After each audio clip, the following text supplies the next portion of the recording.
how do you turn this into this without losing your mind? Hey everyone, welcome back to OHARTO. In this video, I'm going to walk you through how I illustrated one of my original characters, a full-body character with a simple background. Have you ever started a drawing and halfway through you just felt lost? Like something's missing, but you don't know what, or maybe you don't even know where to begin? Yep, been there.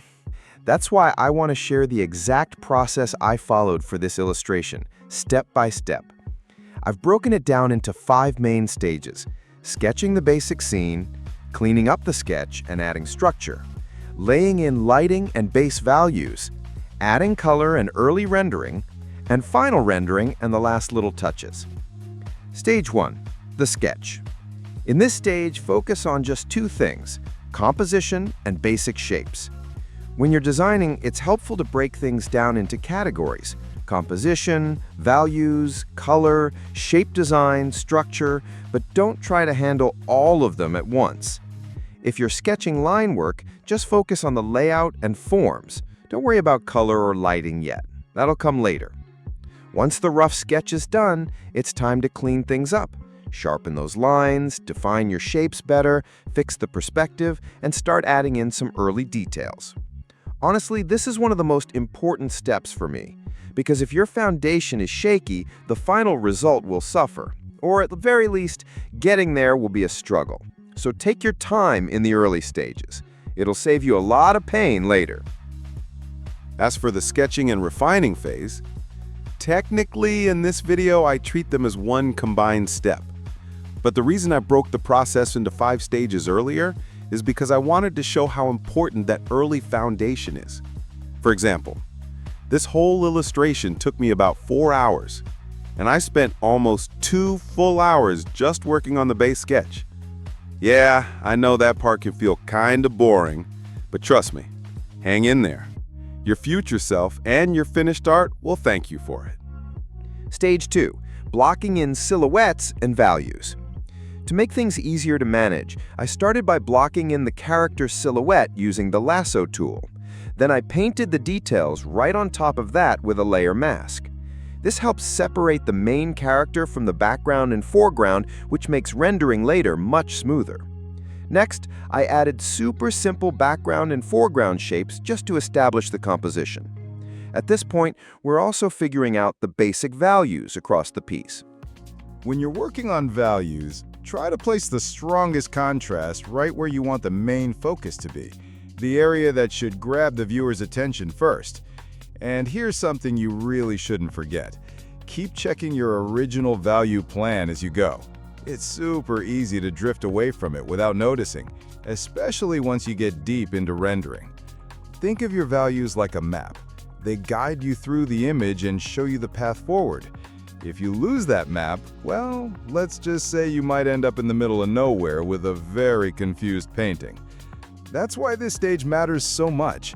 It gives you a clearer vision of where you're going, so you don't just throw lighting around like glitter and hope for the best.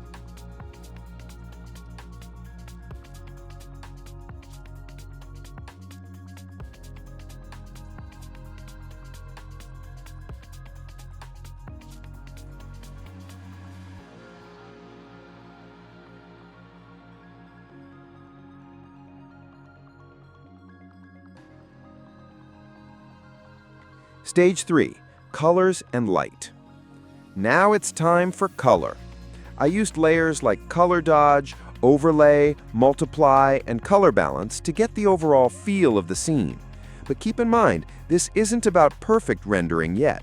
The goal here is to build the mood and lighting direction. Big tip, define your light sources early.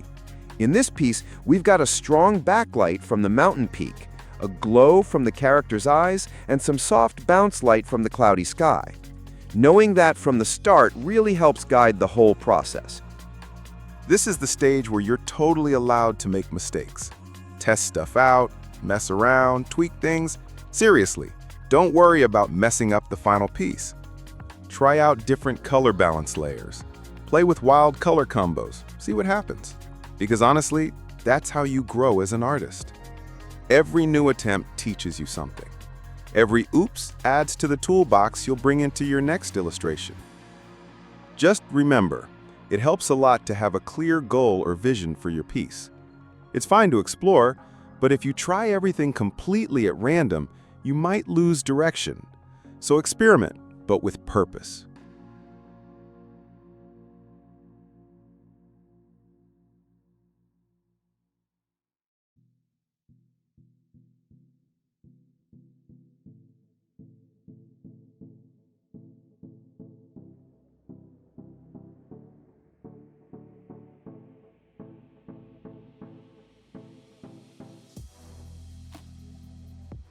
Stage 4, main rendering. Now we begin the core rendering phase. My biggest tip here is forget about texture. Don't even think about material just yet. Just focus on form.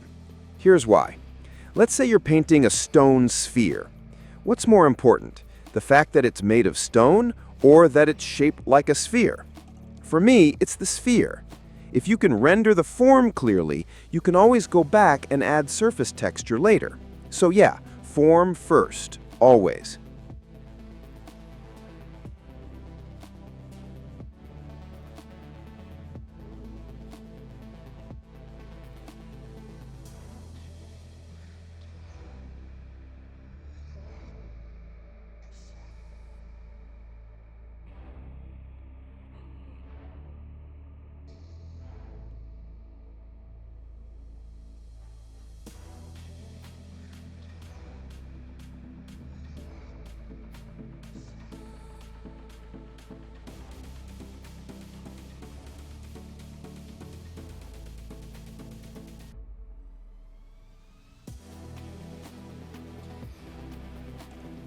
Here I made a few adjustments to the overall values and color, and now we're ready for the final stage. Final polish. This is where we add surface textures, calculate reflected light, and do all those satisfying last-minute touches. Nothing too complex, just polish and patience.